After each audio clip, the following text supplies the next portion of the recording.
샬롬, 어서 오세요. 반갑습니다. 바쁜 시즌 중에도 오늘 함께 성경 공부 참여한 여러분들을 주님 이름으로 축복하고 또 사랑합니다. 잠시 기도하고 시작하도록 하겠습니다. 하나님 아버지 감사합니다. 오늘은 토요일이고 내일은 주일입니다. 오늘 이 저녁에 또 저희들이 다른 곳에 이 시간들을 사용하지 않고 주님 앞에 나와서 주의 말씀을 듣고자 왔습니다. 특별히 주님께서는 우리에게 부탁하시기를 너희가 마지막 때에 미혹을 받지 않도록 주의하라고 말씀하셨고, 그 미혹의 중심에는 말씀의 잘못된 해석과 은사주의로 인해서 많은 사람들이 미혹에 노출되어 있을 것이라고 말씀하고 있습니다. 하나님, 그래서 오늘 저희들은 그때를 대비하고자 합니다. 아버지 하나님, 오늘도 저희들에게 가르쳐 주시는 이 지식의 말씀이 분별할 수 있는 지혜가 될 수 있도록 하나님께서 인도하여 주시고, 전하는 이 부족한 종에게 하나님 은혜를 더 입혀 주셔서 아버지 하나님, 정말 주님께서 오늘 준비한 이 말씀들을 우리 함께 잘 전달할 수 있는 지혜 또한 주시옵소서. 듣는 모든 심령들에게도 하나님 알아듣는 귀를 허락하여 주셔서 하나님 멀리 있고 막연한 말씀이 아니라 아버지 하나님 정말 내 삶에 필요하고 또 지난날 알고 싶었던 것들이 해결되는 복된 시간 되게 하옵소서. 예수님 이름으로 기도드렸습니다. 아멘. 예, 감사합니다. 반갑습니다. 자, 오늘 우리 고린도 전서 12장입니다. 고린도전서 12장으로 갑니다. 10절에서 11절까지 제가 봉독해 드리겠습니다. 고린도전서 12장 10절에서 11절입니다. 제가 봉독하겠습니다. 또 어떤 사람들에게는 기적 행함을, 어떤 사람에게는 예언함을, 어떤 사람에게는 영들을 분별함을, 또 어떤 사람에게는 여러 가지 방언들을 말함을, 어떤 사람에게는 방언을 통역함을 주시느니라. 그러나 이 모든 일은 한 분이신 같은 성령께서 역사하시어 그분께서 원하는 대로 각 사람에게 나누어 주시느니라. 아멘. 우리는 보니까 이게 은사가 벌써 7번째 시간이고 예언의 은사로만 여러분들에게 3번째 시간이 되는 것 같습니다. 예언의 은사에 제가 시간을 많이 할애하는 것은 또 예언의 은사에 대해서 여러분들에게 자세히 설명해야 된다는 어떤 지금 우리 방의 상황도 있었고, 그 상황이 좀 원래는 한 2번 정도 하고 마치려고 그랬는데 3번까지 오게 되는군요. 특별히 이 마지막 때는 보이는 은사, 예를 들어서 기적, 그 다음에 병 고치는 이런 은사들이죠. 이런 것들이 과연 하나님으로부터 온 것인가 라는 퀘션이 또 우리에게 있고요. 또 하나는 많은 사람들이 마지막 때를 외치고 나름 하나님께서 주신 마음을 나누기도 하지요. 그러나 그것이 과연 하나님이 주신 건가, 이런 부분에 대한 우리에게 의문이 여전히 있는 건 사실입니다. 그런 부분들을 우리가 캐치하고 이해하기 위해서는 지금 저와 여러분이 하고 있는 이 은사 공부들을 통해서 하나님께서 이 은사가 무엇을 위해서 주신 것인지, 왜 은사에 머물러 있으면 안 되는지, 은사가 왜 무엇을 목적으로 하시는 건지, 이런 부분에 대해서 여러분들이 장시간 공부를 하고 나면 아마 여러분에게도 기본적인 분별력을 갖게 되지 않을까 하는 기대감으로 여러분들과 함께 은사에 대해서 자세히 또 길게 여러분들과 함께 해보려고 합니다. 오늘은 예언의 은사 3번째 시간으로 고린도전서 12장 10절과 11절에 있는 말씀으로 여러분들과 함께 나누어 보려고 합니다. 자, 일단은 우리가 이 은사에 대해서 분별을 하는 것을 너무 어렵게 생각할 필요는 없다라고 여러분들에게 먼저 말씀을 드리도록 하겠습니다. 왜냐하면은 은사를 분별하는 사람들은 이 말씀에 대한 이해를 선명하게 하고 있는 분들은, 이렇게 말씀이 뭘 목적으로 하고 있고 말씀이 우리에게 하시고자 하는 방향성을 알고만 있으면 자연스럽게 이 은사자들이 은사를 활용할 때 이 은사가 하나님이 보시기에 합당하게 지금 정상적으로 하고 있구나, 아니면은 이게 아니구나라는 것을 우리가 금방 구분을 할 수가 있기 때문이죠. 예를 들어서 이렇게 한번 보도록 하겠습니다. 성경에 보면 사도행전 앞장에 은사들이 많이 나타났습니다. 사도들을 통해서 병 고치는 은사, 그 다음에 많은 기적들을 하나님께서 사도들을 통해서 일으켜 주셨죠. 그 중에 아주 큰 사건이 하나 있었었는데, 그 사건이 바로 성전 민문에 앉아서 구걸하던 안진뱅이 사건입니다. 그 사건을 자세히 다루는 이유는, 다른 그 사건들보다 그 사건을 자세히 다루는 이유는, 그 사건을 통해서 우리에게 이 기적의 은사들이 무엇을 목적으로 하고 있는가를 알려주기 위해서 그 안진뱅이 사건을 말씀하고, 그 안진뱅이가 일어났을 때 사도들이 나에게 집중하지 말고, 사도들에게 집중하지 말고 하나님께 집중하라라고, 그 집중할 대상을 자기가 아니라 하나님임을 이렇게 전하고 있죠. 그리고 난 이후에 사도들은 자기의 어떤 자기의 모습들은 다 감추고 오직 하나님께 영광을 돌림으로 인해서 이 예루살렘 전역에 하나님께서 예수 그리스도에 대한 복음이 아주 편만하게 전파되었고, 뿐만 아니라 예루살렘에 있는 적잖은 이 복음의 큰 은혜를 입었다라고 말씀을 하고 있습니다. 그 이후에 사도들은 마음껏 예수 그리스도에 대한 복음을 전파했다라고 이렇게 쭉 일련의 과정을 설명하고 있는 이유는, 하나님께서 예언이든 기적이든 능력이든 능력 행함이든 어떤 하나님의 역사가 일어났던지 간에 그 모든 것에 하나님의 목적은 무엇이냐면 복음을 전하기 위함이고, 잃어버린 영혼들에게 복음을 전파하기 위함이라는 것이죠. 또 하나는 사도들의 그 행동에 대해서 우리에게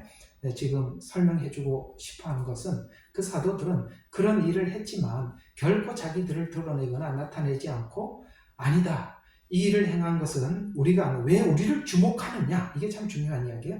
왜 우리가 은사를 사용하시는 분들이 은사를 잘못 사용하느냐면, 은사를 사용하는 본인에게 자꾸 주목하게 만드는 거. 그러나 사도들은 그렇게 하지 않았습니다. 자기를 주목하게 하지도 않았고, 바로 이 모든 일을 행하시는 예수 그리스도를 소개하는 쪽으로 그렇게 이렇게 이야기가 전개되죠. 바로 이걸 우리에게 설명해 주려고 하나님께서는 안진뱅이 사건을 길게 설명을 한 것입니다. 어떻게 일어났고, 그 다음에 그 일어난 사건이 어디로 갔느냐, 그리고 이 예루살렘 지역에 어떤 영향을 끼쳤는가, 이걸 설명을 하려고 한 것이죠.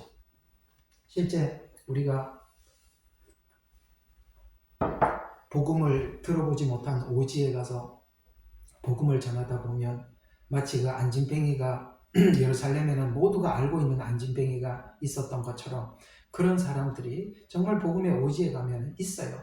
하나님께서 그들을 치유하심으로 인해서 그 치유된 그 사람을 통해서 누가 이 사람을 치유했냐, 왜냐하면 그 동네 사람들이 그가 나면서부터 안진뱅이처럼 다 알거든요. 그런 선천적인 질환을 가지고 있다는 것을 알거든요. 그래 하나님께서 그를 치료해 줌으로 인해서 우리가 복음을 전할 때 이분이 바로 예수님이다 라고 우리가 소개하기가 아주 편리하도록 하나님께서 그런 일들을 실제 저희들은 많이 겪어왔고, 또 그 이야기는 사도행전의 안진뱅이 사건을 통해서 우리는 충분히 이해를 하고 있습니다. 그래서 문제는 그 일을 하나님께서 직접 하늘에서 그 일을 하는 것이 아니라 사람을 통해서 하는데, 이게 왜 문제가 되느냐면, 사람을 통해서 하는데 그 영광과 그 다음에 은혜를, 그 은혜와 영광을 하나님께 돌리지 않고 사람이 취하려고 하는 데서부터 이게 은사가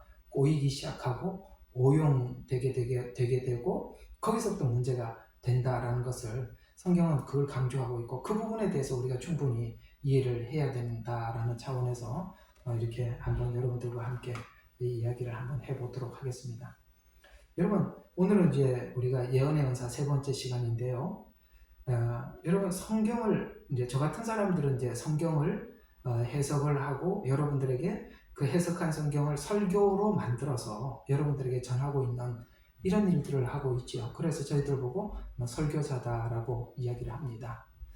자, 저희들 같이 이렇게 설교를 하는 사람이나 또 하나님께서 어떤 예언이나 오늘 예언의 언사니까 예언에만 좀 집중해서 포인트를 찍어서 설명을 해보면 예언을 하는 사람들이 가끔씩 문제를 일으킵니다. 어떤 문제를 일으키느냐면 성경을 해석하는 사람은 성경을 잘못 해석하게 되어서 잘못된 어떤 복음을 전하기도 하죠. 또 예언의 은사를 가지고 계신 분들도 어떤 문제를 가질 수가 있느냐면 거짓 예언을 전할 수가 있죠. 그러니까 성경을 잘못 해석하는 것이나 거짓 예언을 하는 것은 별반 다르지 않습니다. 비슷한 성향을 가지고 있죠. 그런 차원에서 보면 예언의 은사가 정상적으로 하나님께서 주시고 정상적으로 잘 작동하고 있느냐, 이 문제는 사실 우리가 성경을 해석하고 설교하는 설교자로부터 힌트를 많이 얻을 수 있다는 이야기가 된다는 차원에서 이렇게 성경을 잘못 해석하는 것이나 거짓 예언을 하는 것이나 그러니까 같은 선상에다 놓고 우리가 이해할 수가 있다는 것이죠. 아까 초반에 말씀드린 것처럼 여러분, 이 사도들이 그 안진뱅이를 일으키고 난 뒤에 했던 이 중요한 말을 우리 모두 다 정말 귀하게 들어야 될 부분이 왜 우리를 주목하느냐라고 그 사도들이 아주 펄쩍 뛰었다는 것입니다. 이 부분에 대한 이야기를 성경은 정말 우리에게 정직하게 알려주고 싶은 것이거든요. 그래서 말씀을 해석하는 사람이나 거짓 예언을 하는 사람들의 문제가 왜 그들이 그렇게 잘못된 해석을 하고 잘못된 예언을 하느냐. 첫 번째로는 몇 가지 한번 살펴볼게요. 개인적인 이익이나 욕망 때문에 그런 것입니다. 개인적인 이익, 그 다음에 개인적인 욕망. 그러니까 자기에게 유익하도록, 자기에게 유리하도록 설교를 하거나 자기에게 유리하도록 예언을 하는 것이죠. 이건 뭐 하나의 예가 될 수 있는지는 잘 모르겠습니다만, 저는 이제 선교지에서 이제 선교하다가 돌아와서 이제 한인교회를 이제 여기 호주 와서 하게 되었어요.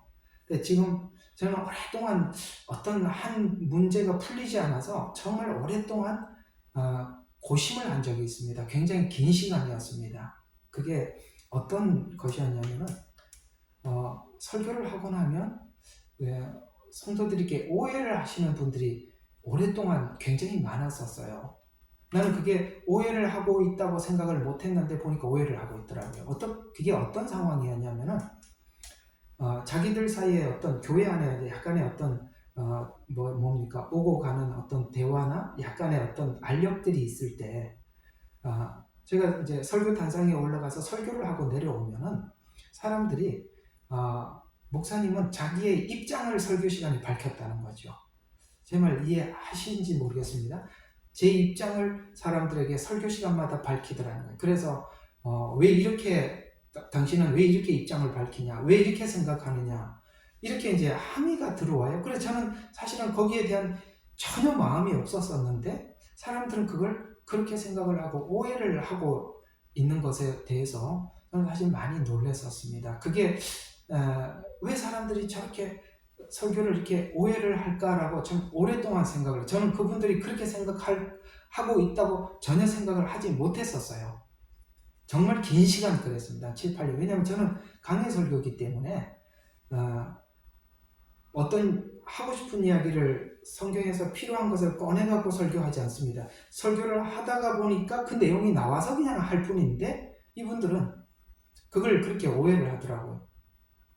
만약에 강의 설교를 하지 않고 매주 설교를 내가 원하는 설교를 선택을 해서 했더라면 이 오해가 더 클 수가 있었습니다. 그런데 이제 지금은 우리 교인들이 아무도 그렇게 생각을 하지 않아요. 제가 그런 마음이 없다는 걸 잘 알기 때문에. 근데 왜 그런 생각을 했을까? 제가 많이 고민을 해 왔었어요. 이분들은 왜 이렇게 선입견을 가지고 있었을까라고 생각을 해보니까 이분들이 다른 교회를 다니면서 이게 교회가 이렇게 갈등이 많았고 그 갈등이 많을 때마다 목사님은 평상시에 성도들에게 직접 언급을 하지 않고 늘 강단에 서서 자기 이야기를 했더라는 것이죠. 그게 아주 익숙하게 성도들 뇌리 속에 자리 잡혀 있었고 그것은 이제 저희 교회에 와서도 여전히 그런 식으로 이해를 하고 있었구나라는 것을 나중에 알게 되었습니다. 저는 사실 거기에 대해서 0.01도 그런 생각이 전혀 없었고, 그렇기 때문에 제가 오랫동안 한 7, 8년 후에 제가 발견한 일이기도 한 것은 저는 그만큼 아무 생각이 없었던 것이었는데, 바로 그런 오늘 여기 이제 이야기한 거지만 예언도 그렇고 설교도 그렇듯이 자기 중심적인 동기, 자기 이익, 그 다음에 자기 변론, 그러니까 이런 식으로 하기 시작하면 이 모든 것이 설교도 변형되게 되고 예언도 변형될 수밖에 없다는 거예요. 왜냐하면 하나님이 그 사람에게 직접 전하는 게 아니라 사람을 통해서 전달을 하기 때문에 그 사람 안에 들어가서 그 사람을 통해서 전달할 때 자기 생각과 자기 중심, 자기 명예 이런 것들이 들어가서 전달돼 버리면 그게 이 안에 들어와서 하나님이 정직하게 어떤 것을 주셨더라도 나가는 과정에서 문제가 된다 이 말입니다. 이해가 가시죠? 설교나 예언이 같은 성향을 가지고 있다라는 것 이해하시면 되겠습니다. 그러니까 여러분들이 설교를 자기중심적에서 설교하는 사람들의 이야기를 들을 때 답답하고 정말 수용할 수가 없는 것처럼, 없이 답답한 것처럼 예언도 그렇단 말이에요. 어떤 사람들에게 상처를 많이 받은 사람이 예언을 하기 시작하면 그 예언이 정상적으로 나갈 기대는 거의 하기 힘듭니다. 그러니까 그런 차원에서 설교자나 예언자들은 자기 치유를 하나님 안에서 계속 하면서 설교를 하지 않으면 그런 것들이 쌓여서 그것과 함께 나가기 때문에 하나님께서 주시는 회복이라는 차원에서 말씀을 전하기보다는 어떤 뭡니까? 그 자기 속에 있는 이 단어들이 오늘 잘 안 떠오르는데 자기 속에 있는 어떤 반박, 반감 이런 것들이 이렇게 뭉쳐서 나가게 되기 때문에 그것을 듣는 사람은 알죠. 왜냐하면 인간은 영적인 존재이기 때문에 그런 말을 들어보면은 이건 정말 하나님이 주시는 메시지구나, 아니면 저 사람이 자기 속에 있는 어떤 자기 변호를 위해서 이렇게 말을 하는구나라고 알게 되죠. 이런 것들 이제 우리가 사실 상처가 되어서 설교를 들을 때도 꼭 가까이 가서 듣지 않고 마음에 한 발짝 물러나서 이렇게 듣게 되고, 무슨 예언을 들을 때도 마음에 의심이 생기고, 이런 것들은 아마 지금까지 그런 문제로 인해서 우리 전하는 자나 듣는 자가 가지고 있는 상처가 아닌가 생각이 듭니다. 그런 차원에서 제가 하나의 해결책을 여러분들에게 제시해 드린다면, 설교자나 특별히 하나님 말씀을 전하고 다른 사람들 권면을 할 때는 자기 치유, 자기가 자기 자신에 대해서 자기 치유를 하기 위해서 하나님 앞에 충분히 은혜를 받고 사랑을 받은 상태에서 전달을 할 때 하나님의 주시는 것을 그대로 전달할 수 있다는 것을 기억하시기 바랍니다. 그런 것들이 상처로 남아있으면 언젠가 부작용으로 나타나게 된다는 것 기억하시면 좋겠습니다. 어때요? 좋은 답이 되셨으면 좋겠습니다. 자, 또 이제 왜 그렇게 되느냐? 자, 무지와 교육의 부족 때문에 그렇습니다. 성경 지식이 부족하기 때문에 충분한 성경 지식이 없는 경우 잘못된 해석을 할 가능성이 높은데, 특별히 이렇게 말씀을 전하는 사람들은 성경의 문맥을 굉장히 중요시 여겨야 되는데 이 문맥을 그렇게 중시 여기지 않고 대충 이렇게 문맥과 상관없이 그 필요한 말씀을 전함으로 인해서 전에 성경에서 하고 싶은 전달하고 싶은 내용이 아닌 이야기를 전하게 되고, 또 역사적인 배경이나 원어 이런 부분들에 대해서 설교를 한 편을 하고 다른 사람을 권면한다는 것은 사실은 그냥 막 생각이 나오는 대로 하는 것이 아니라 많은 기도가 필요하고, 또 어떤 말씀을 전달을 해주더라도 내가 그냥 무턱대고 그 외운 말씀 그냥 툭 전하기보다는 그 말씀이 의도하는 문맥, 그 다음에 배경, 원어 이런 것까지 사실 다 생각을 하고 해야 되는데 우리 그런 거 잘 안 하잖아요. 그냥 떠오르는 대로 그냥 툭툭 내뱉지 않습니까? 그게 말씀이라고 해서 다 말씀이 아니라 그 말씀이 상당히 가시가 돼서 나갈 수 있다는 거 여러분 공감하시죠?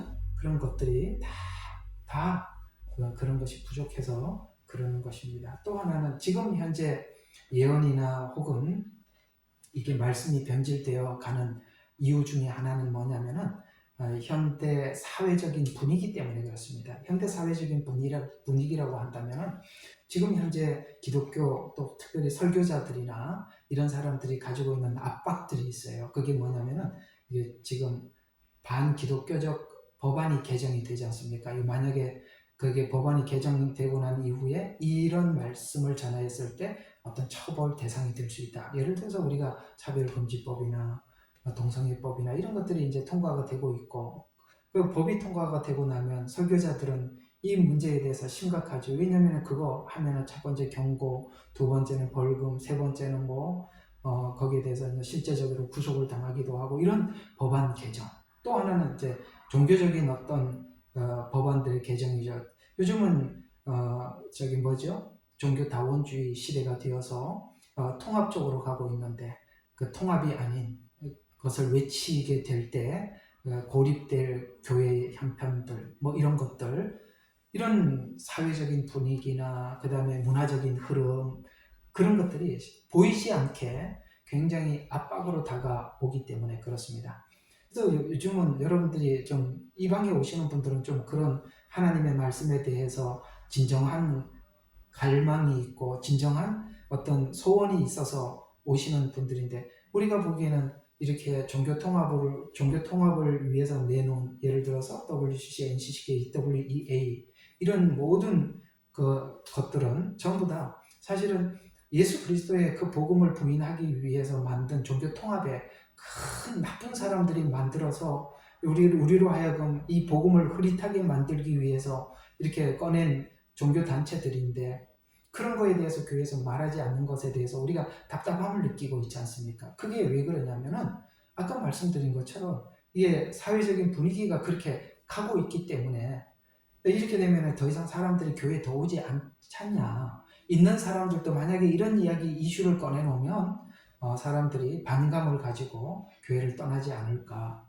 또 혹은 법적인 제재는 받지 않을까, 이런 두려움들이 사실은 작용하고 있다는 것에 대해서 부인할 수가 없는 것입니다. 그래서 지금도 이런 부분들에 대해서 외치는 사람들을 보면 참 용기 있어 보이고, 그런 이유가 지금 사회적 분위기 때문에 그렇다라는 것까지 여러분들이 이해를 하고 나면 지금 마지막 때도 이 복음에 대한 완전한 믿음과 담대함이 필요하구나, 그런 시대구나 라는 것을 우리 모두 이해하고 알 수 있는 것입니다. 자, 그러면 이제 오늘 그 거짓 예언에 대한 경고에 대해서 우리가 한번 살펴보도록 하겠습니다. 이제 오늘은 이 거짓 예언에 대한 이야기인데요. 우리 에스겔서 13장에 보면은 이 거짓 예언에 대한 경고를 우리가 이해하기 쉽도록 설명한 한 내용이 있습니다. 어디냐면은 에스겔서 13장입니다. 22절과 23절에 보면 이런 말씀이 있습니다. 한번 보시죠. 내가 슬프게 만들지 않은 의인들의 마음을 너희가 거짓말로 슬프게 하였으며. 무슨 말이냐? 거짓 예언은 이런 결과를 가져온대요. 어떤 결과를 가져오냐면은 의인들은 기뻐해야 돼요. 그렇죠? 하나님께 구원을 받고 복음을 믿는 우리들, 하나님께서 일하심에 대해서 믿음을 가지고 있는 우리들은 하나님을 향한 기쁨과 기대감이 있어야 돼요. 그게 바로 의인이라고 표현하고 있습니다. 그래서 내가 슬프게 만들지 않은 의인들의 마음을 거짓 예언 때문에 너희가 거짓말로 슬프게 하였으며, 하나님을 신뢰하던 사람들이 불안함과 슬픔을 느끼게, 거짓 예언을 들으면 그렇게 되더라는 거예요. 이해가 가시나요? 여러분 있잖아요. 이게 이제 종말론에 대해서 외치는 두 종류의 사람들이 있어요. 하나는 이제 종말론이다. 당신 어떻게 살아남기 위해서는 이렇게 해야 된다. 저렇게 해야 된다. 산으로 도망가야 된다. 숨어서 살아야 된다.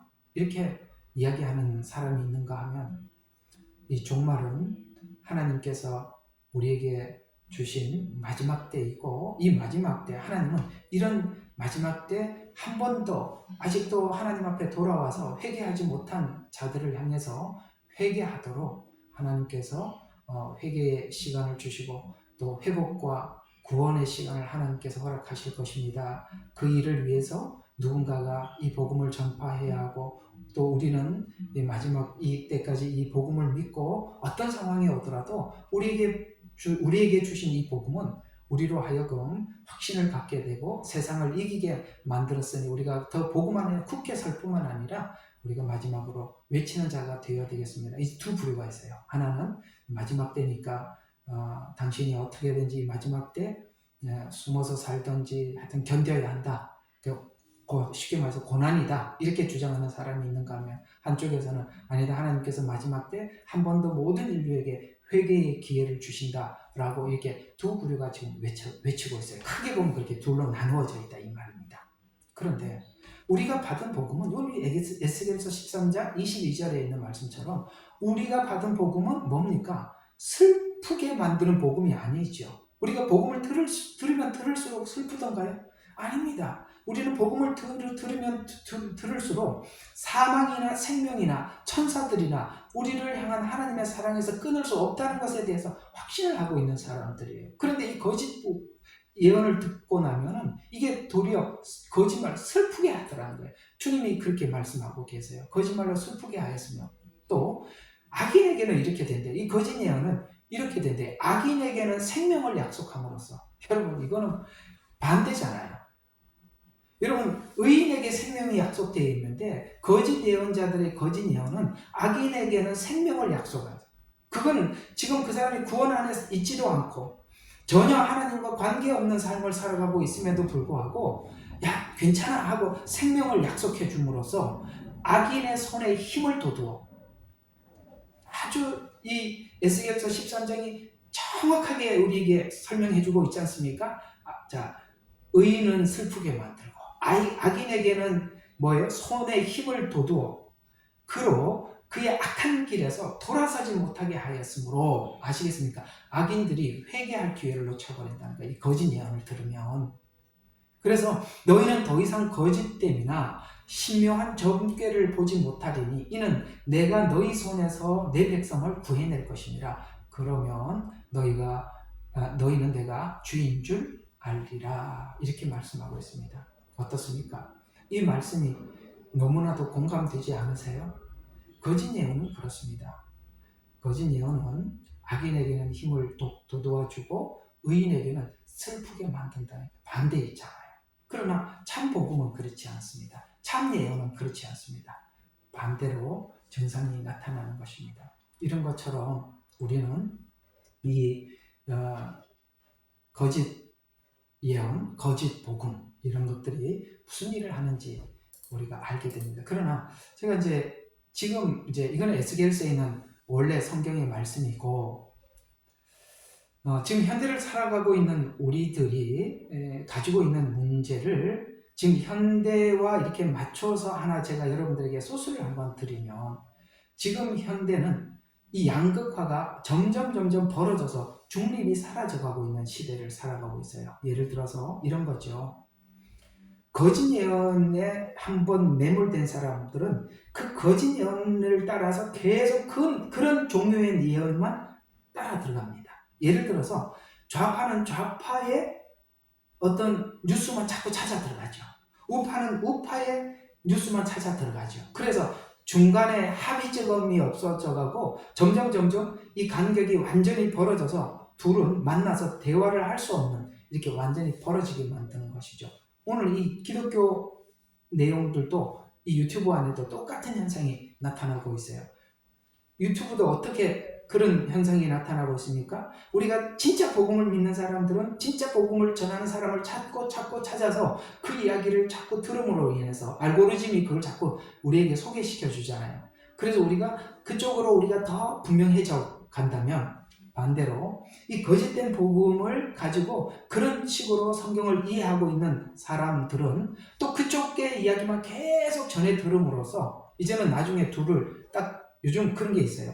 그러니까 이 좌성향과 우성향을 둘을 붙여놓으면요 합의를 볼 수가 없어요. 자기 이야기만 하다가 그냥 헤어지면 헤어졌지 결코 합의죠. 그게 어쩌면 이 마지막 때 하나님께서 가라지들을 먼저 묶고 그 다음에 나중에 알곡을 추수한다라고 말씀하신 것처럼 이렇게 묶는 작업이 있는 것 같아요. 그것이 지금 이 컴퓨터에서 하고 있는 알고리즘 현상이라고 저는 그렇게 이해를 하고 있습니다. 그래서 우리가 가끔씩 우리가 잘못된 복음을 따라가다 돌아오신 분들이 있어요. 그 사람들은 분명히 어떤 사건들이 있냐면은 하나님 앞에 정직하게 성경을 읽었을 때 그들은 돌아옵니다. 그러나 정직하게 성경을 읽지 않고 사람들이 그냥 전해주는 이야기에 함몰돼서 계속 그쪽을 따라가다 보면 우리가 더 이상 헤어나올 수 없는 상황까지 갈 수 있다는 것이죠. 그래서 오늘 제가 이 부분을 조금 컴퓨터에서 조사를 해봤어요. 그래서 알고리즘이 가지고 있는 부정적인 영향과 긍정적인 영향, 이걸 제가 오늘 한번 조사를 해봤어요. 이게 좀 이 이야기를 여러분들과 꼭 한번 필요한 이야기 같아서 나누고 싶어서, 이 부정적 영향은 이게 알고리즘에 대해서 이렇게 두 가지 용어를 쓰더라고요. 필터 버블. 이게 뭐냐면은 자신이 동의하는 정보나 관점에서만 접근해서 편향된 사고를 가지게 한다, 이렇게 나와 있어요. 자신이 동의하는 정보, 그 다음에 내가 보고 있는 관점에만, 다른 건 안 한다는 거죠. 접근해서 사고 자체가 계속 편향돼 간다. 이게 필터 버블이라 이렇게 나와 있더라고요. 또 하나는 에코 챔버 이렇게 나와 있어요. 이것은 비슷한 사람끼리, 그러니까 비슷한 사람끼리 소통을 하면서 반대되는 시각을 가진 사람들을 만날 기회를 줄여서, 이해가 가요? 이렇게 같은 끼리끼리 모임으로 인해서 이런 말이죠. 수용 능력이 약화되더라. 지금 우리가 이렇게 모인 것도, 예레미야 눈물이라는 한 방을 통해서 모인 것도, 우리가 지금 제가 설교하는 이 내용하고 맞지 않는 사람들은 결코 여기 하나가 될 수 없겠죠. 우리는 하나로 모일 수가 없을 것입니다. 그래서 저는 그렇게 봐요. 우리가 내가 믿고 싶은 대로 믿으려고 하면 자꾸 하나님의 그 복음에서 멀어져 갈 겁니다. 그러나 내가 믿고 싶은 대로가 아니라 하나님께서 원하시는 믿음이 뭔지를, 내가 지금은 부족해도 그걸 찾고 싶은 갈망이 있다면 우리는 하나님이 우리에게 제시한 복음을 향해서 더 가까이 갈 것입니다. 그래서 내 중심이냐 하나님 중심이냐에 따라서 한쪽은 저쪽으로 가서 우쪽으로 갈 수도 있고 좌쪽으로 갈 수도 있고 하나는 우쪽으로 갈 수도 있는데, 그 거리가 점점 간극이 멀어지게 만드는 것이 알고리즘의 역할이다라고 그렇게 이해를 할 수 있겠더라고요. 또 그럼 이게 이제 부정적인 영향이라면 긍정적인 영향도 이런 게 있습니다. 같은 신앙을 가진 사람들과 소통함으로써 반대되는 사람들의 의견에 매몰되지 않고 자기 신앙에 대해서, 이게 혼자 있으면 그게 내가 지금 이게 내가 제대로 믿는 게 이게 정상인가? 잘 믿고 있는 건가? 라는 의심이 생길 때 이렇게 다른 사람들로부터 정상적인 신앙의 길을 가는 사람들의 이야기를 들음으로써 뭐가 돼요? 반대되는 잘못된 의견에 매몰되지 않고 내가 옳았구나, 내가 맞구나, 내가 바른 길을 가고 있구나, 여기에 대해서 우리가 확신을 갖게 되죠.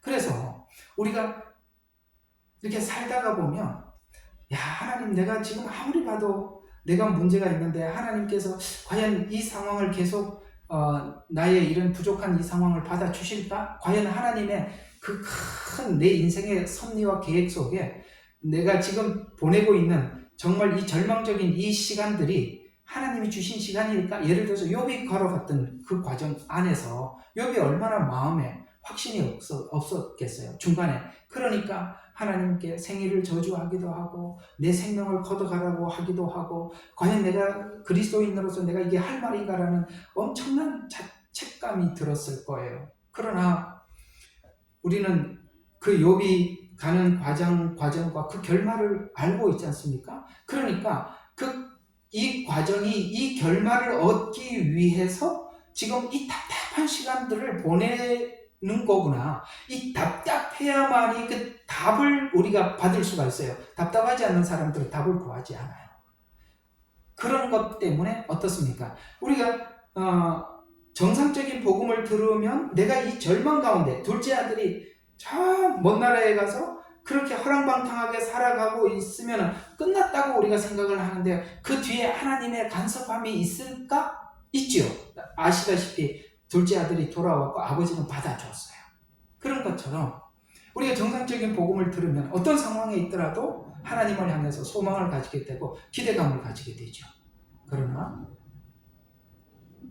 거짓 복음을 들으면 아까 우리 에스겔서 몇 장입니까?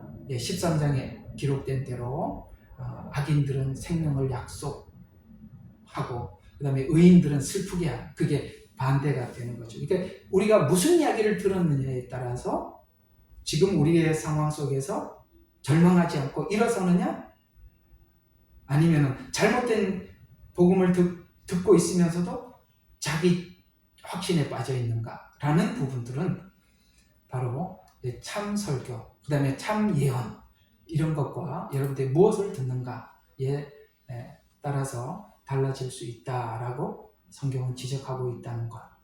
그래서 성경은 이렇게 말씀하고 있어요. 믿음은 어떻게 생긴다고요? 들음으로. 그렇습니다. 믿음은 뭘로 생겨요? 들어야 생기는 거야. 뭘 듣느냐가 중요하다 이 말이에요. 또 하나는 들음은 뭘 들어야 우리가 이 답답함과 이 현실 속에서 우리가 헤어나와서 주님의 그 소망을 붙잡고 하나님 앞에 살아갈 수가 있겠습니까? 여러분 답은 예수 그리스도예요. 성경에 보면은 믿음은 들음으로 들음은 그리스도의 말씀이라고 분명히 말씀하고 있습니다. 우리가 예수님께서 우리에게 한 약속들을 우리가 다 믿고 안에 간직하고 있으면 우리는 이 답답한 현실에서 벗어날 수가 있는 거예요. 이런 것처럼 바로 우리가 무엇을 듣느냐에 따라서 다른 것입니다. 그러므로 여러분 귀를 늘 씻고 귀를 무엇을 듣는가에 대해서 여러분들 그 선택을 정말 잘 해가시기를 정말 주의 이름으로 부탁을 드려봅니다.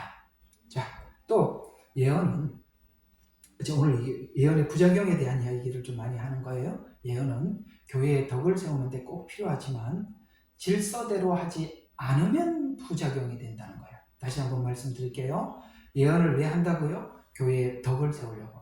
개인의 덕이 아니라 교회의 덕을 세우려고. 그런데 그 교회의 덕을 세우려면 질서대로 하지 않으면 반드시 부작용이 일어난다. 전에도 어떤 분이 한 분이 오셔서 참 우리로 하여금 되게 마음이 힘들게 하신 분이 있었어요. 그래서 제가 꼭 그렇게 부탁을 드렸었죠. 질서에 꼭 순종하십시오. 여러분 이게 질서에 순종하지 않는 개인적인 은사 남용은 반드시 교회의 질서를 무너뜨리고 혼란스럽게 만드는 것입니다. 그게 고린도전서 14장의 40절에 이렇게 말씀하고 있습니다. 14장 40절에 그러니까 모든 일을 품위 있게 해라. 또 질서 있게 해라. 여기서 말하는 품이란 무슨 말이냐? 우리나라 이제 이게 이런 것들이 이제 이런 말들이 이제 우리가 더 원어에 들어가서 정확한 의미를 찾아봐야죠. 그 원어에 가보면 이렇게 나와있어요. 어울리고 단정하게. 이게 또 이것도 말하니까 조금 부족하죠? 이걸 좀 더 확장해서 세분화시켜서 여러분 말씀을 드리면 타인을 존중하고 타인의 신앙을 고려하고 이런데 그게 바로 포옹입니다. 뭐라고요? 타인을 존중해라. 그 상대를 존중한다는 것이 존중의 가장 기본이 뭘까요?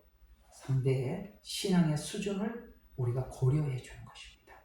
정말 어린아이 같은 아직도 정말 어린아이 같은 그런 사람을 권면을 할 때 여러분 마치 다 성숙하고 무슨 말을 하더라도 다 소화하고 무슨 말을 하더라도 상처를 안 받는 완전히 성숙한 사람을 권면하듯이 그렇게 권면을 해버리면 그 사람에게 그게 권면이 아니라 옳은 말이라도 상처가 되죠.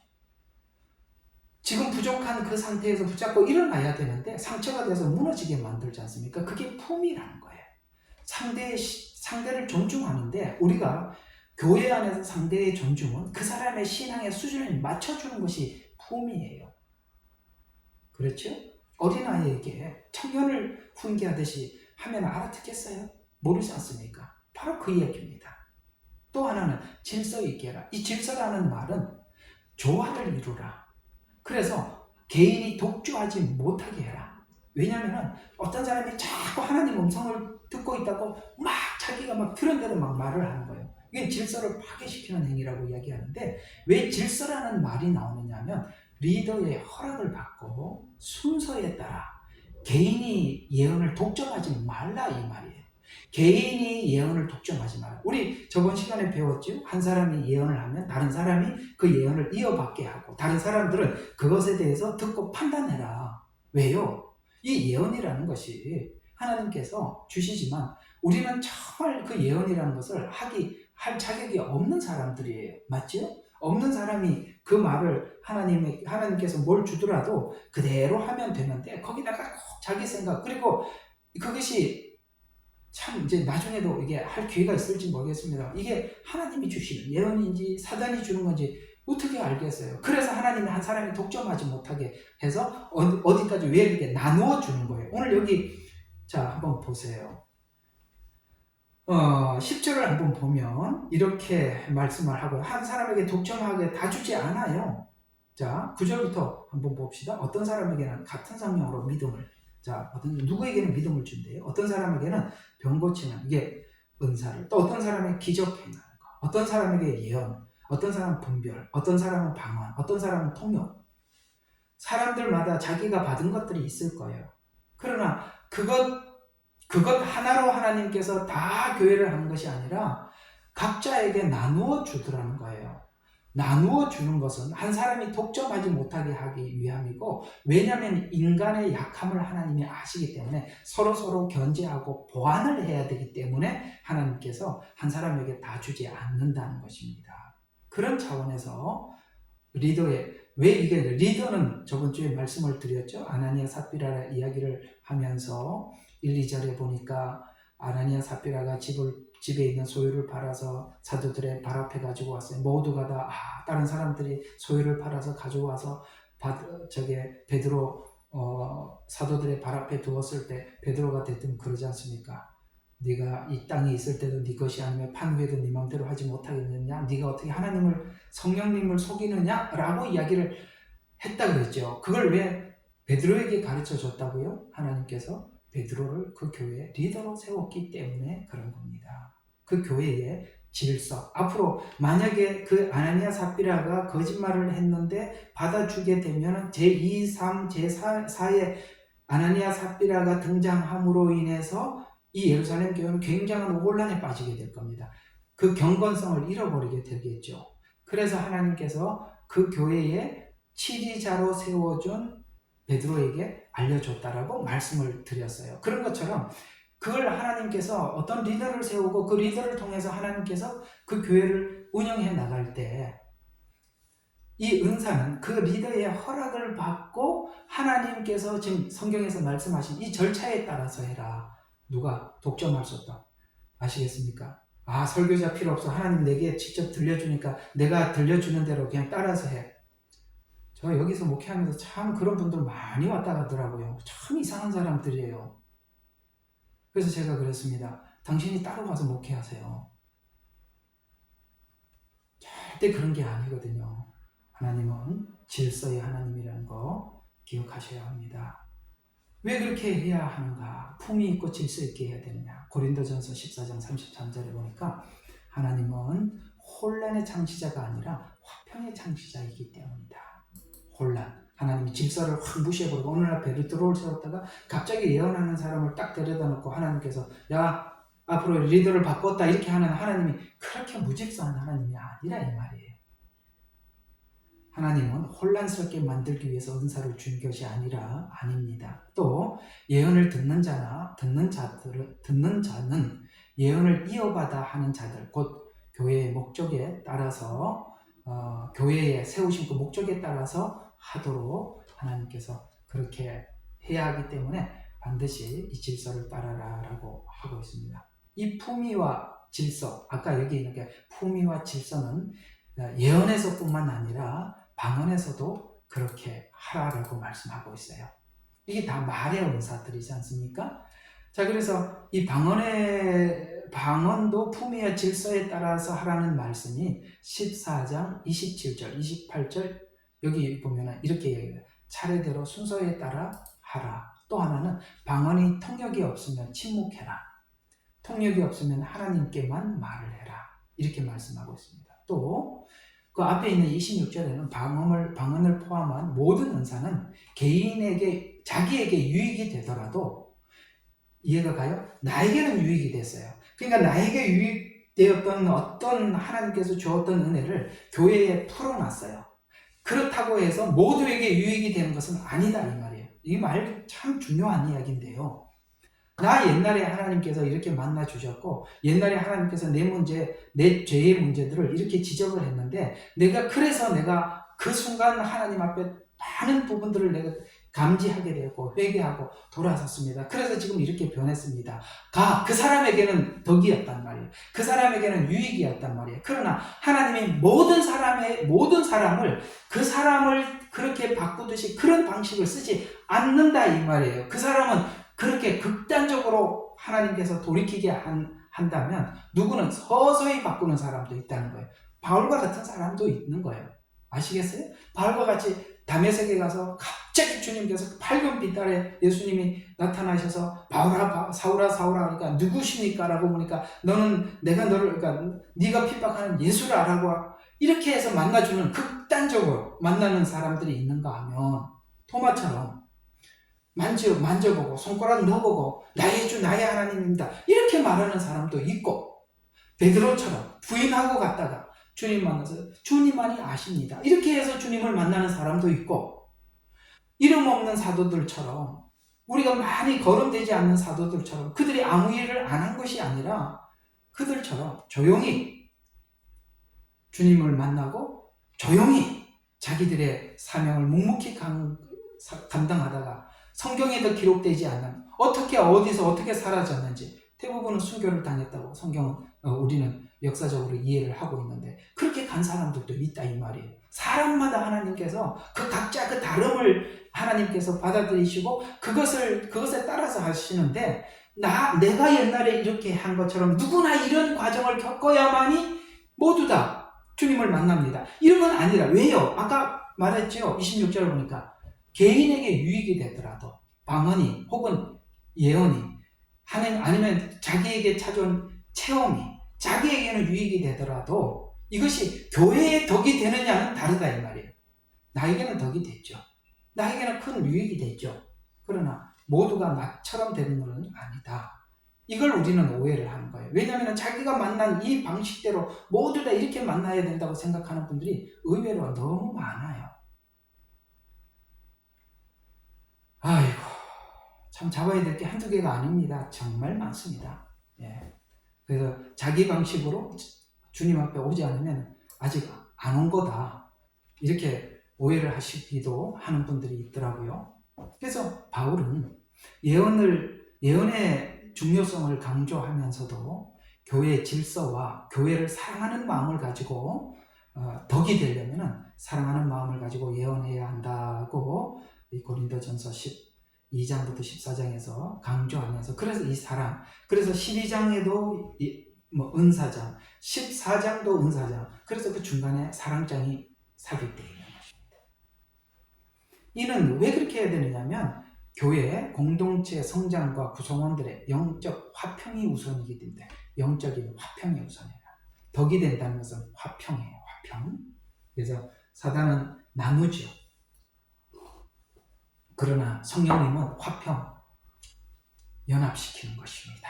바로 이런 부분들에 대한 이해를 우리가 잘 하고 있으면 이건 정말 하나님께서 하시는 거구나. 이거는 하나님의 영이 아니구나. 이런 부분들을 바로 이런 하나님께서 이렇게 말씀해 주신 이런 말씀을 우리가 깊이 이해함으로써 구별해 나갈 수가 있는 것입니다. 자, 또 예언을 질서 있게 해야 하는 이유는 예를 들어서 개인에게 공동체 구성원들의 죄나 문제를 보여주었다고 합시다. 예를 들어서 내가 하나님 앞에 하나님께서 이 교회에 있는 사람들의 누군가의 죄를 보여주기도 하고 문제점을 보여줬다고 합시다. 자, 그러면 이런 예들이 꽤 있거든요. 하나님께서요, 제가 이렇게 기도 중에 뭘 보여주는데 목사님이 뭐 이런 상태였고 내가 볼 때는 영적으로 정말 문제가 많았고 사모님도 그렇고 우리 교회 아무개도 그렇고 하나님 막 이런 걸 보여줬다고 그런 얘기를 우리가 가끔씩 들을 기회가 있다 이 말이에요. 자, 그러면 그 문제도 한번 해결해 보자 이 얘기입니다. 그러면 보여주었다 하자. 자, 그래 봅시다. 그러면 일단은 기본적으로 성경이 말씀하고 있는 이 문제가, 그의 말이 어떤 문제를 가지고 있느냐면, 첫 번째, 기본적으로 하나님은 성도에게 성도의 상태나 성도에게 목양자의 상태를 보여주지 않는 게 성경적으로, 기본적으로 하나님이 그런 일을 안 하시더라는 게 없어요. 안 하신다니까요. 그래서 성도들에게는 목자의 상태들이나 혹은 성도에게 성도가 성도의 상태를 보여주지 않는 것이 그게 기본입니다. 왜냐하면 왜 성도가 목자의 상태를 보지 않는 것이 기본이냐면, 성도에게 목자를 맡기지 않았어요. 성도 보고 목자를 관리하라고 하지 않았습니다. 목자가 양떼를 관리하라고 그랬죠. 성도는 양떼를 하나님께서 성도에게 양떼를 맡기지 않았기 때문에 그런 걸 안 보여주는 것이 기본입니다. 또 양은 목자가 아니죠. 자, 그런 차원에서 그렇게 보여줬을 때는 일단은 이 부분은 성경에서 얘기하고 있는 것과 다른 거예요. 그러니 그건 일단은 문제 있게 받아들여야 되는 거예요. 그렇다면 그래도 보여줬다고 합시다. 그러면 이 문제는 예수님의 마음을 가지고 기도해야 할 문제지, 상대를 치리하고 그를 위해서 뭔가를 이렇게 조정하기 위해서 보여준 것은 아니라는 것입니다. 타인에게 이 보여줬던 어떤 것들을 말하는 순간 그 모든 관계가 멀어지기 때문에 그렇습니다. 우리가 하나님께서 목자에게도 양들에 대해서 세세하게 말씀 잘 하지 않아요. 그저 설교를 하도록 설교 소스만 줄 뿐이에요. 저도 이렇게 설교를 하면서 지금 우리 교회 성도들이 이런 말씀을 들어야 되는 사람이 있는 거구나. 저도 이렇게 설교를 하면서 그냥 이렇게 하나님이 그 메시지를 주니까, 이렇게 설교하라고 주니까 제가 그렇구나 하고 제가 받을 뿐이지, 하나님께서 개개인에게 구체적으로 뭐 이렇다 저렇다 이야기를 잘 안 하세요. 그 일들은 주님께서, 성령님께서 직접 각자에게 마음을 주시고 일하십니다. 사람이 그 일을 하기보다는, 사람은 하나님의 말씀을 목자는 전하고 그 전하는 꼴로 양떼들은 그걸 보고 거기에는 필요한 적당한 약도 들어있고, 아시겠어요? 우리 어떤 치유되어야 할 것들을 하나님께서 주셔서 우리 스스로 치유도 하게 하시고 또 일어서게도 하시고 격려하기도 하시고, 하나님 거기 다 들어있는 거예요. 그런 것처럼 하나님의, 만약에 보여줬다 하더라도 이것은 치리를 위해서 보여준 것이 아니라 예수님의 마음을 가지고 기도하라라고 준 것이니까, 우리 이번 주 배웠던 그 성막 번제단의 여러 가지 기구 중에 뭐가 있었어요? 재통이 뭡니까? 상대의 문제를 보고 들었던 것입니다. 그것을 들으면 꼭 뭘 하라고 그랬죠? 뚜껑을 닫아라. 입을 닫아야 해요. 그걸 입을 여는 순간 관계가 파괴된 겁니다. 교회와 그와의 관계, 하나님과의 관계, 모든 관계. 그래서 사단은 늘 그 관계를 파괴시키는 자죠. 아까 하나님은 무슨 하나님이라고요? 화평의 하나님이라고 했습니다. 자, 두 번째, 타인의 치명적인 문제는 하나님이 보여주지 않는 게 하나님의 기본입니다. 왜 하나님께서 상대방의 치명적인 부분을 보여줄 이유가 없어요. 그렇잖아요. 봤더라도 본 사람이 해결할 능력도 없는데 왜 하나님께서 그 사람에게 보여주겠어요? 보여줄 이유가 없어요. 그게 보여줬다는 것은 치명적인 문제를 봤다? 아니에요. 그건 상당히 고려해봐야 될 거예요. 하나님 보여준 거, 기본적으로 그런 일이 성경에 어디 없어요. 그러니까 있으면 내가 그렇게 양떼들에게 하나님 그렇게도 치리한구나, 내가 이렇게 예화를 들 수 있겠는데 성경에 없단 말이에요. 그렇게 그게 기본적으로 그렇지는 않다 이 말입니다. 또 만약에 하나님이 보여주더라도 어떤 상대방의 약점을 보여주는 것이 아니라 변화되었을 때 이러하더라라는 그 사람이 그 연약함 가운데 일어서고 소망을 갖도록, 기대감을 갖도록 하나님께서 그런 걸 보여주기도 해요. 아시겠습니까? 하나님은 우리를 일으켜 세우시는 하나님이죠. 주의 말씀을 들어보면, 하나님의 말씀을 들으면 우리에게 힘이 생기고 용기가 생겨 용기가 생기고 힘이 생겼었지. 언제 하나님 말씀 듣고 절망적인 상태에 들어간 적이 있었습니까? 없었어요. 그것이 책망이 되든지 간에 뭐가 되든지 하나님의 말씀을 들을 때는 우리에게 다 소망이에요. 다 힘이 되고 은혜가 되고 용기가 생기는 거예요. 그래서 하나님께서 네가 나중에 이 문제를 극복하고 일어서고 난 뒤에는 너는 이렇게 하나님 앞에 될 거야 라는 그 사람으로 하여금 기대감, 소망을 갖도록 하나님께서 그런 이야기를 해주지. 야, 치명적인 그런 죄를 지적을 해서 너는 더 이상 하나님 앞에 쓸모가 없어. 이렇게 사람을 절망으로 몰고 가지는 않더라. 기본적으로 하나님은 이 기본이라는 게 있는 거예요. 또 하나는 일반적으로 죄의 문제는 말씀을 통해서 해결해 가는 것이 기본입니다. 아시겠죠? 하나님께서 말씀을 듣는 귀를 열어주세요. 그래서 그 문제를 해결해 가십니다. 그건 우리가 간섭해서 사람을 바꾸는 것이 아니에요. 제가 어제인가 그저께인가 그런 말씀 한번 드렸죠. 목회자가 자꾸 이렇게 설교를 하면서 자기 이야기를 하거나 그 다음에 성도들에 대해서 막 지적을 하고 막 이게 일어설 마음이 없어질 정도로 이게 자꾸 사람이 절망으로 몰고 가는 이유는 딱 한 가지예요. 그게 뭐냐면 목사는요 정말 이게 중요해요. 설교를 매우 객관적으로 해야 합니다. 주관적으로 해서는 안 되는 거예요. 주관적이란 자기 생각, 자기 마음 그런 감정들은 최대한 걸러내고 그냥 말씀만 전해야 돼요. 그러려면 자기 감정을 다스려야 돼요. 근데 자기 감정을 다스리지 못하는 이유가 원인이 뭐냐면은 사람들이 변하지 않아요. 변하지 않는 것 때문에 자기가 힘들어요. 그러면 자꾸 마음속에 분노가 생겨요. 성도들을 향해서. 그러면 설교가 거칠어져요. 그 거친 설교를 듣는다고 해서 성도들이 변화되느냐? 그렇지도 않아요. 저번에 말씀드렸죠. 나는 심었고 아볼로는 물을 주었고 그렇습니다. 내가 심는 사에게 부름을 받았다면 열심히 심어야죠. 거기에 100% 최선을 다하고 책임감을 가져야 돼요. 내가 만약에 물 주는 사명을 받았다, 아볼로처럼. 그러면 열심히 물을 줘야 됩니다. 그럼 100% 애를 써야 합니다. 그러나 자라나게 하는 영역이 주님의 것이에요. 그거는 목사의 영역이 아니라 이 말이에요. 그 부분은 하나님 앞에 올려드려야 되는데 물을 줬는데 씨앗을 심었는데 안 자란다, 뭐가 안 된다라는 것에 대해서 목사들이 부담을 갖기 시작하면 설교가 거칠어지기 시작하는 거예요. 그걸 다스려야 돼요. 그걸 다스리면 설교가 매우 공평하고 매우 객관적이고 매우 예수 그리스도에 집중하게 되어 있어요.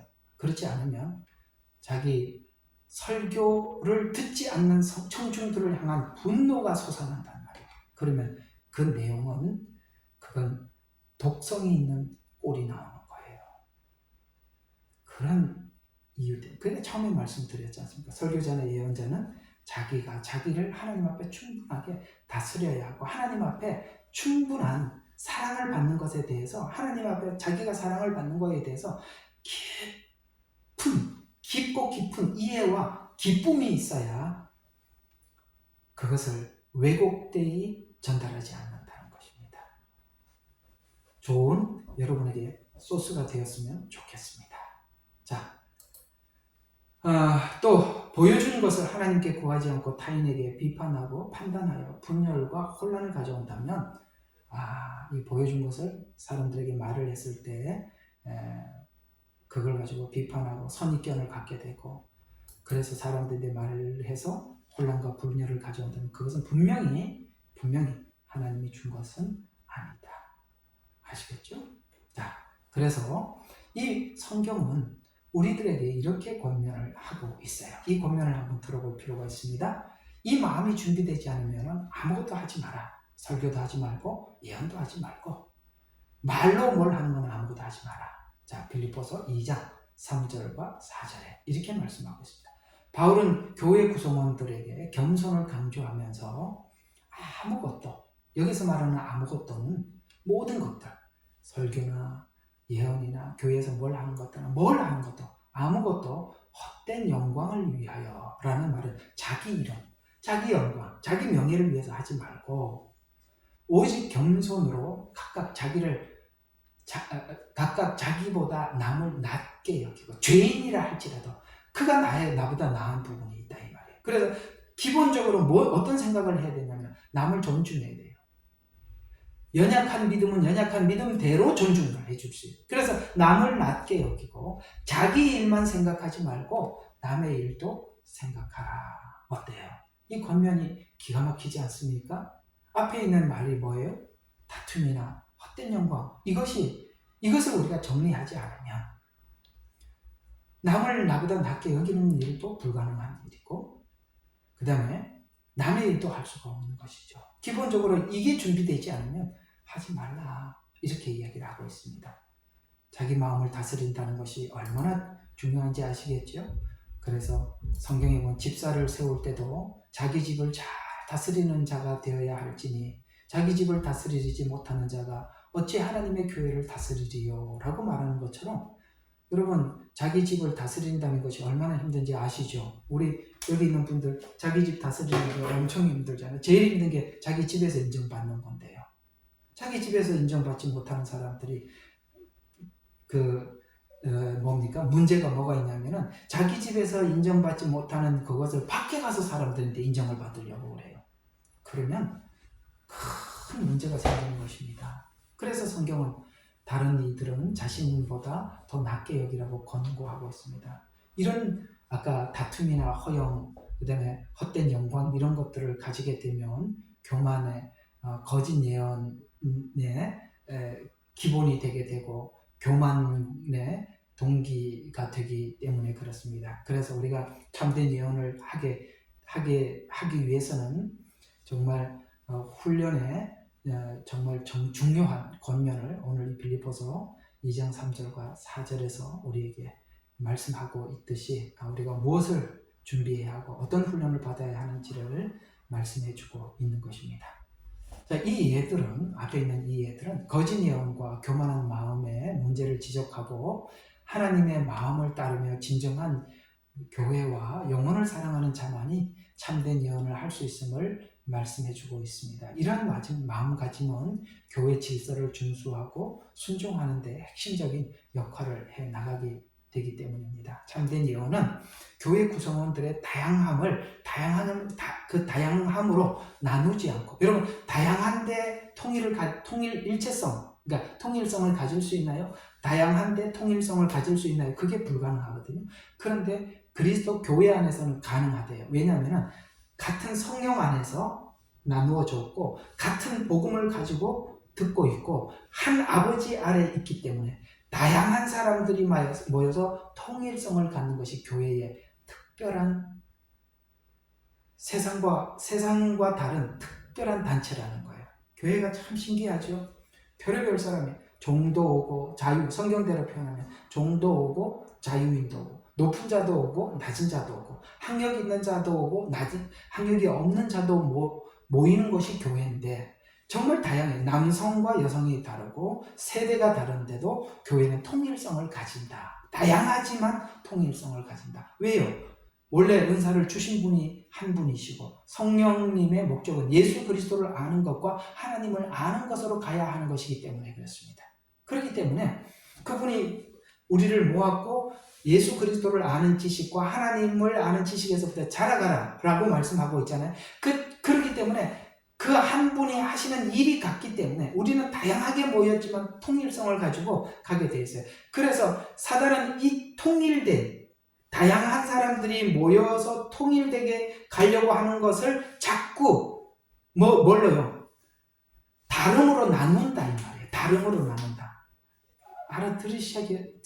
들으시죠? 네, 이게 다양한 것이 통일로 가야 되는데 나누어지는 것. 그건 아니라는 것이죠. 그래서 고린도전서 12장 4절과 7절에 보니까 이 구절은 다양한 은사들이 있지만 그것들을 주시는 분이 하나님 한 분뿐임을 설명하고 있는데 이러한 은사들은 교회 공동체를 세우기 위해서 주어지고 각 은사는 성령에 의해서 주어져 교회의 통일성을 도모한다고 말씀하고 있어요. 그래서 은사는 여러 가지지만 여러 가지라고 말하고 있어요. 그러나 성령은 같고, 직분은 여러 가지예요. 그러나 주는 같고, 능력은 여러 가지나 그 모든 것을 행하시는 이는 하나님으로부터 모든 사람에게 각각 나타나는 대로 주신다. 또 에베소서 4장 11절과 13절에는 이렇게 말씀하고 있어요. 바울은 예언을 포함한 다양한 은사들이 교회의 사역자들에게 주어진 목적이 성도를 완전케 하고, 그 다음에 그리스도의 몸을 세우고, 그 다음에 모두가 믿음과 하나님을 아는 지식에서 일치될 때까지 성장하는 데 도움을 주기 위해서 사역자를 동원하기도 하고 은사를 동원했다. 이렇게 성경은 말씀하고 있어요. 성도를 완전하게 하는 거, 그 다음에 그리스도의 몸을 세우는 거, 그리스도를 아는 지식에서 일치될 때까지 성장하도록 돕기 위해서 직분자를 명해서 그 교회를 운영하게 하고 은사자들을 보내서 도와준다. 요한일서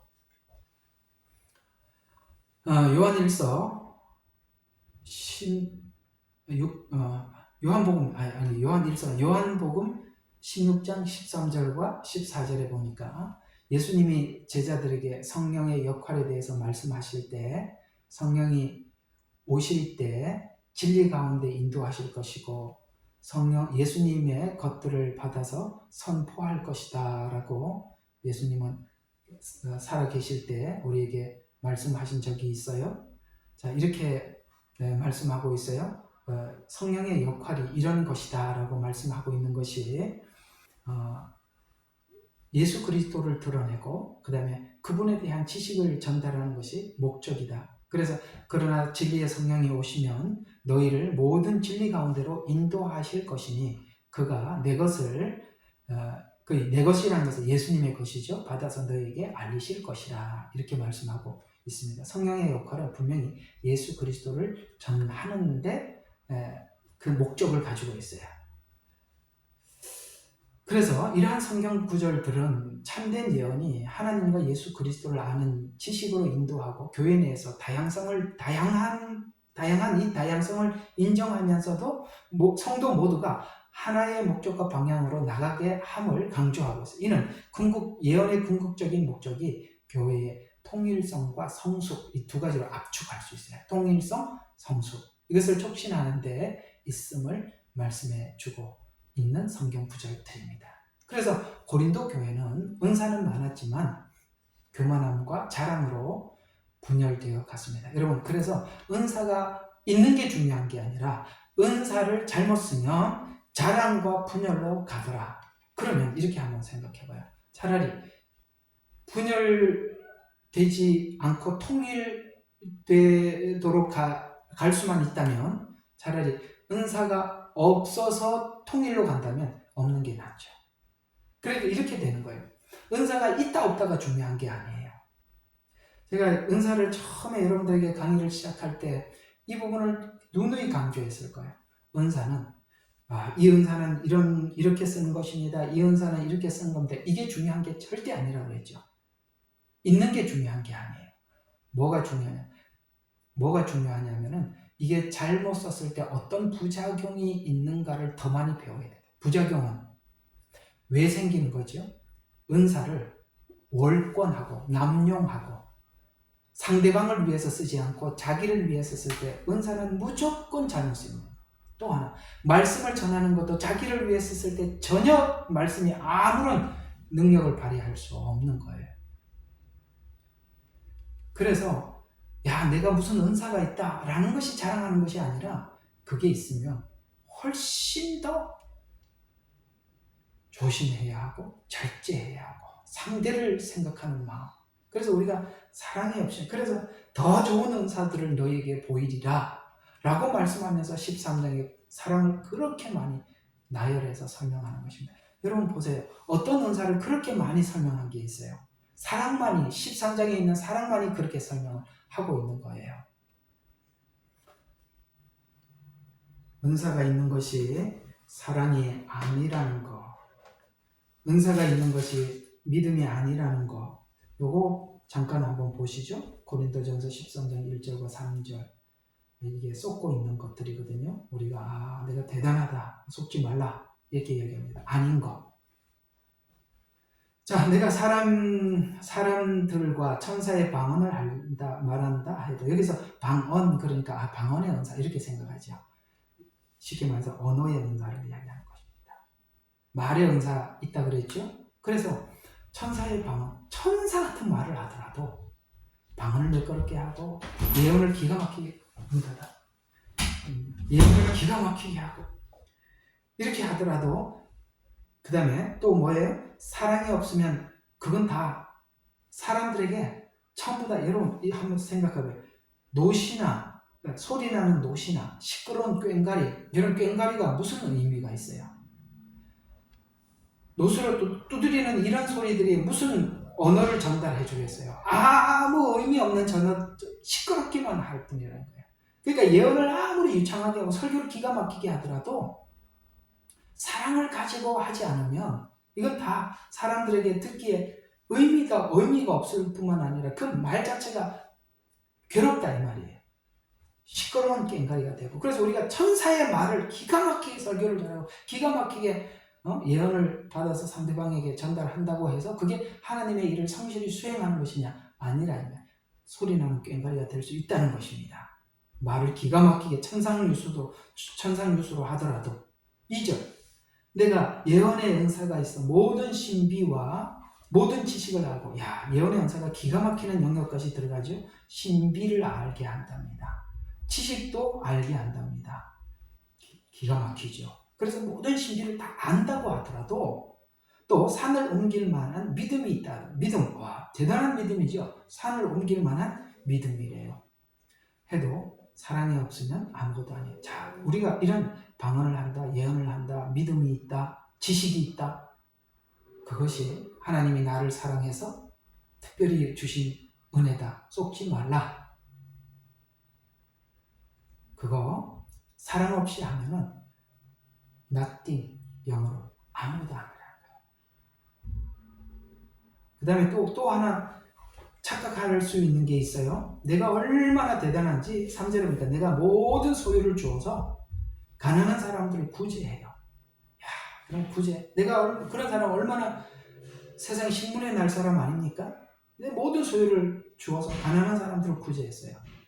내 몸을 불사르게 내어줘요. 남들을 위해서 희생을 하는데 내 몸을 불사르게 내어줄 만큼. 여러분, 이런 사람들은 세상에 정말 의인들입니다. 그렇죠? 그런데 사랑이 없으면 아무것도 아니래요. 그러니까 우리가 믿음, 예언, 방언, 그 다음에 구제, 이런 걸 하면 하나님 앞에 나는 엄청난 믿음을 가진 사람이다 라고 생각을 하지만, 그것이 사랑 없이 사용되면 하나라는 거예요. 아무것도 아니라는 거. 이 말을 성경은 반복해 가고 있다. 그래서 1절과 3절은 나는 지금 뭔가 풍성하다, 나는 많이 있다, 나는 뭐 이렇게 나누어 준다라는 것으로 속지 마라. 그건 사랑이 아니란다. 구제는 사랑 같아 보이죠. 자기 소유를 팔아서 나눠주기도 하고 자기 몸을 불사르게 내어줬어요. 그 굉장한 사랑 같은데 그 사랑이 자기 사랑이지 하나님 사랑은 아니라는 거예요. 세상에 예수님을 안 믿어도 그런 분들이 많이 있지 않습니까? 근데 성경은 하나님 입장에서 봤을 때는 nothing, 아무것도 아니라는 거죠.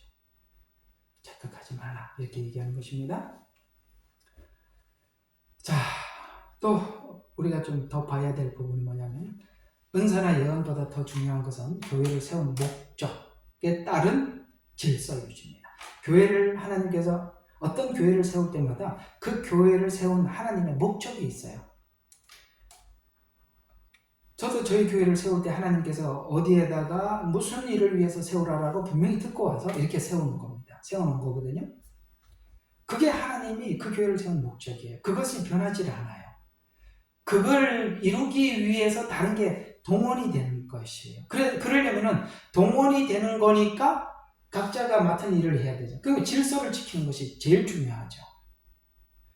서로의 영역을 막 침범을 해버리면, 여러분, 이렇게 자동화 시스템이 쭉 돼 있는데, 자동화 시스템에 이거 끝나면 다음 공정, 이렇게 쭉 넘어가야 되는데, 저쪽 뒤에 있는 공정이 앞으로 오고 앞에 공정이 뒤로 가버리면 그 물건이 나올 수 있겠어요? 질서가 그렇게 중요하다는 거예요. 성경은 끊임없이 질서를 강요하는 것입니다. 그걸 얘기하는 거예요. 모세가 이스라엘 백성들을 이끌어 나올 때도 그 질서로 인해서 늘 권징을 했던 것입니다. 그래서 교회를 세운 목적과 질서를 위해 은사는 보조수단으로 사용될 뿐입니다. 왜 은사 활용보다 성경은 질서를 강조하는가? 자, 한 복음, 한 예수, 한 성령의 역사는 증거가 하나라는 증거는 성령님께서 그 어떤 자기가 있는 자리에서 벗어나서 월권하거나 질서를 파괴시키도록 성령님은 그렇게 일하지 않기 때문에 그렇습니다. 이게 그렇게 뭔가가 이렇게 질서가 파괴가 된다는 것은 분명히 하나님께서 주시는 것이 아니죠. 성경은 그것은 혼란스럽게 한다고 그랬습니다. 그래서 혼란은 한 복음, 한 영이 하는 것이 아니라는 증거입니다. 그래서 질서를 파괴시켜 들어오는 것은 분명히 하나님께서 일하시는 방식은 아니에요. 또 하나, 같은 복음은 같은 생각을 하게 하고요. 같은 복음은 같은 방향을 보게 하기 때문에 방향이 다를 수가 없어요. 생각이 다를 수가 없어요. 우리가 처음에는 좀 다르더라도 그 생각이 같은 생각으로 모아질 수밖에 없는 것입니다. 그래서 사단은 여러 다른 복음을 주어서 혼란에 빠지게 돼요. 지금 제가 느끼고 있는 것은 뭐냐면, 너무너무 말씀, 제각기 얼마나 이게 막 나누어져 있는지, 이렇게까지 나누어질 수 있나. 사실 우리가 옛날에 제가 청년 때만 해도 어느 교회를 가도 내용들이 다르지 않았어요. 거의 조금 목사님 성향에 따라서 언변이나 사용하는 언어나 이런 것들이 좀 달랐을 뿐이지 그 내용 그 자체는 근본적으로 전혀 문제가 없었어요. 제가 언젠가 이렇게 설교를 하다 보니까 어떤 분이 제게 이런 이야기를 해요. 요즘도 옛날처럼 이렇게 설교하는 분이 있다는 게 놀랐습니다. 그게 참 저도 그 얘기 듣고 참 황당하더라고요. 그랬어요. 우리 옛날에는 이 복음들이 다르지 않아요. 지금은요 왜 이렇게 다양한지 몰라요. 그만큼 사단은 이 말씀을 혼란스럽게 빠지게 해서 다양한 걸 가져다 주고 다양하게 이해하게 만들어요. 그 처음에는 어느 정도 자기하고 맞아서 대화를 하더라도 내가 알고 있는 것과 다르면 또 갈라지죠. 그래서 끊임없이 자꾸 분열되게 만드는 거예요.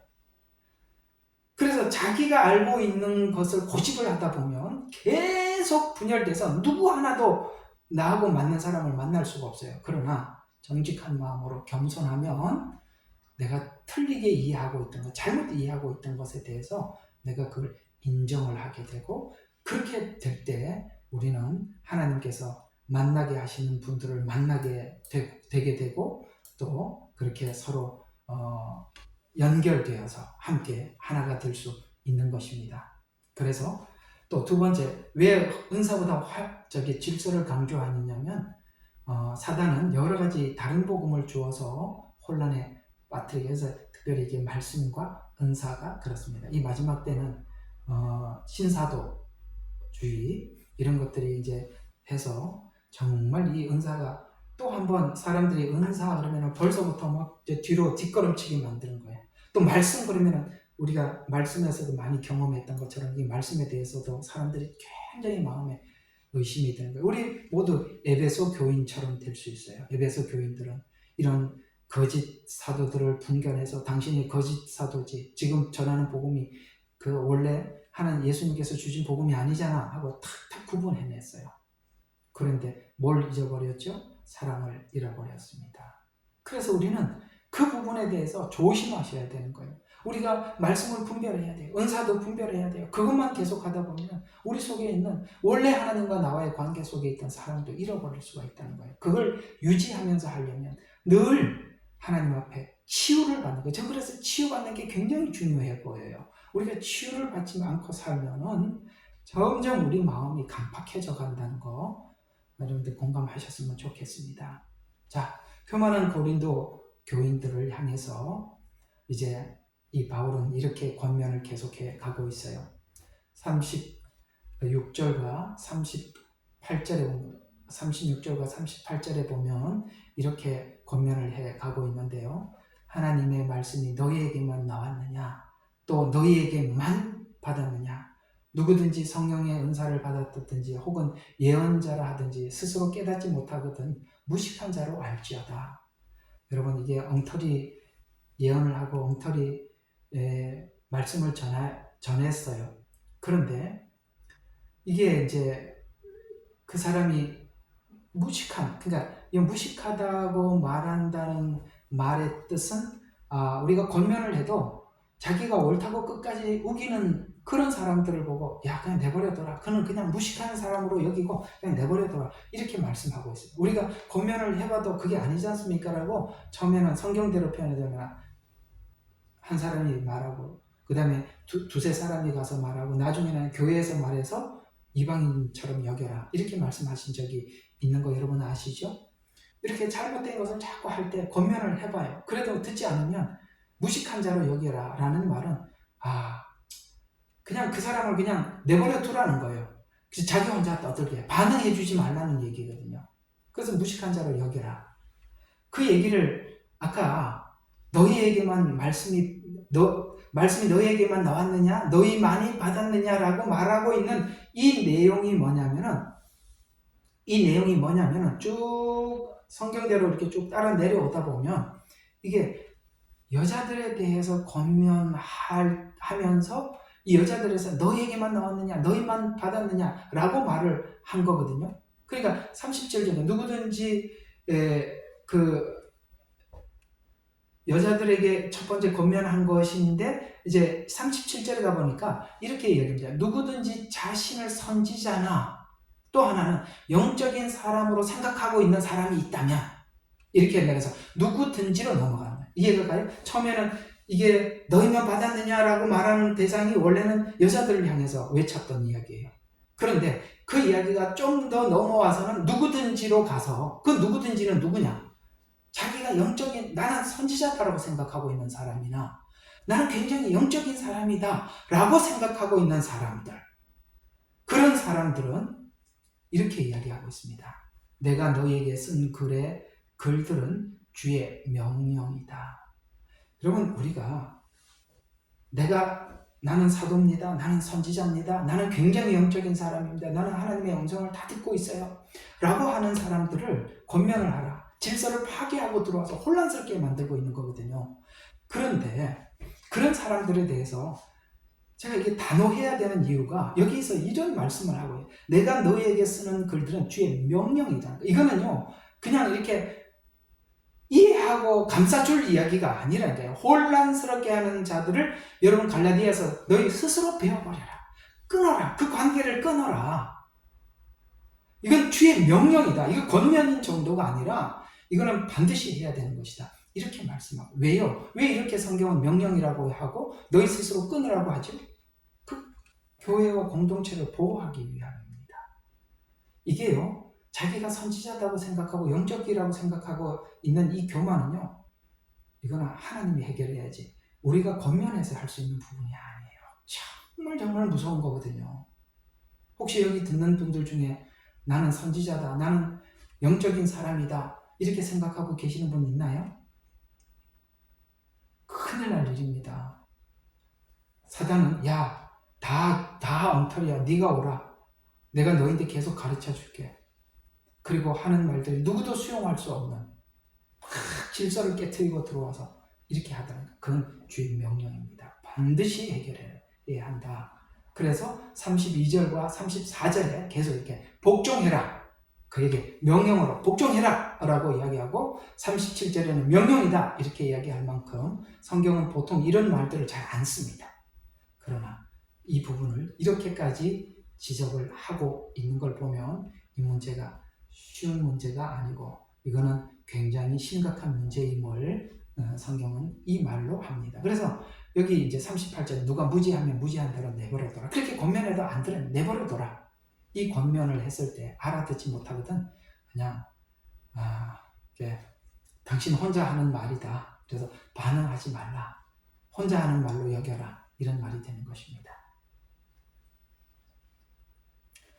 자, 이 이야기를 역설적으로 표현하면 바울은 자신의 지침이 주님의 명령임을 인식하고 따르라. 그러지 않으면 무식한 자다. 교회에서 성령의 은사들을 질서 있게 사용하는 방법에 대해 하나님의 규정을 인정하고 받아들이지 않는 사람은 그에 따른 결과에 직면하게 될 것임을 설명해 주고 있는 것입니다. 또 다른 의미에서는 사람들이 하나님의 말씀에 대한 거부를 할 때 강제 설득하기보다는 그들의 선택을 존중하고 그 상태에 두어야 함을 시사할 수 있습니다.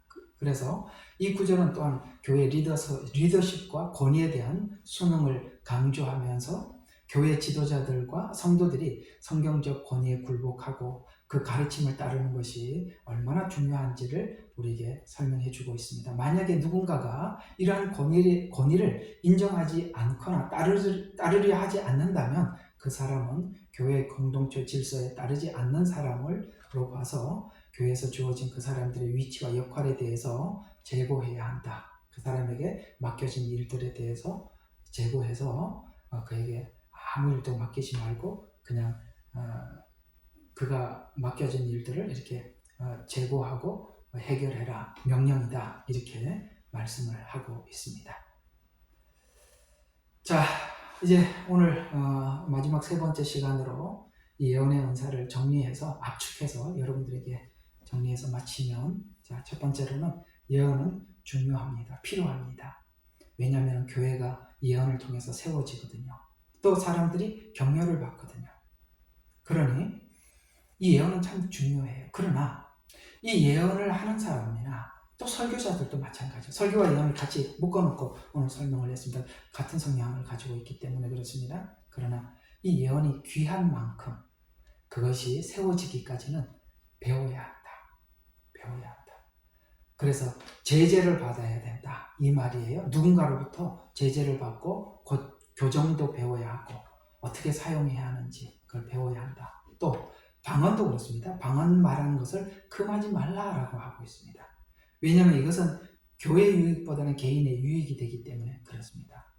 그래서 이것도 금하지 말라고 합니다. 그러나 이 방언도 정말 누군가로부터 그것이 하나님으로부터 온 방언인지 나중에 이제 방언의 은사할 때 하겠습니다만 이 방언의 은사도 정말 사단이 주는 방언도 많다는 거 여러분 아시죠? 그런 부분들도 우리가 한번 생각해 보도록 하겠습니다. 자, 그 다음에 교회의 모든 것을 질서와 품위 안에서 해야 한다. 교회를 사랑하고 사람을 존중하고 예의를 지키고 절제 안에서 행하라. 사랑해라. 교회를 사랑해 사람을 존중해라. 예의를 지켜라. 절제해라. 이런 안에서 이 모든 은사는 사용되어야 한다라는 것입니다. 또 직분자들은 자기 위치 안에서 행하고 은사자들은 상대의 믿음에 따라 본인의 믿음 수준에 따라서 절제하며 해야 하고 연합을 위해서 서로 존중하라는 뜻입니다. 로마서 12장 6절에 보니까 우리가 은사를 가지고 있는 대로 서로 다르니 혹은 예언이면 믿음의 분량대로 그 다음에 에베소서 4장 11절에 그가 사도로 혹은 선지자로 복음 전하는 자로 목사와 교사로 주셨으니 이는 성도들을 온전하게 하여 봉사의 일을 하게 하고 그리스도의 몸을 세우게 하려 함이라 라고 여기까지 이게 은사는 이런 차원에서 중요합니다.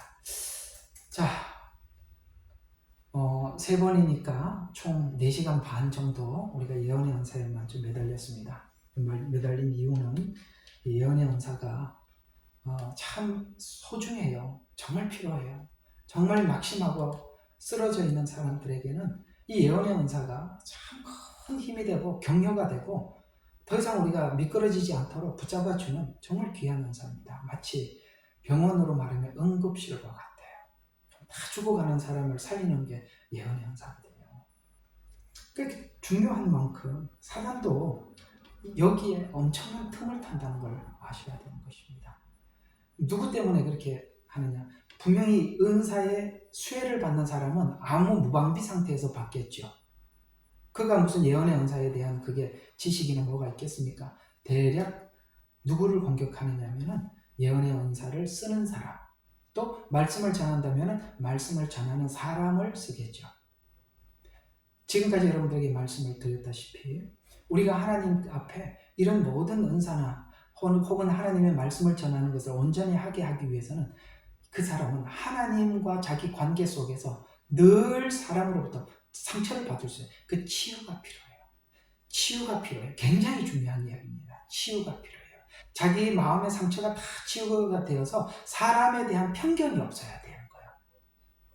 사람에 대해서 늘 불만스럽고 그 다음에 불만족스럽고 내가 이렇게까지 설교를 했는데 못 알아들어? 왜 이렇게 변하지 않아? 이렇게 하면 마음속에 분노가 일어나는 겁니다.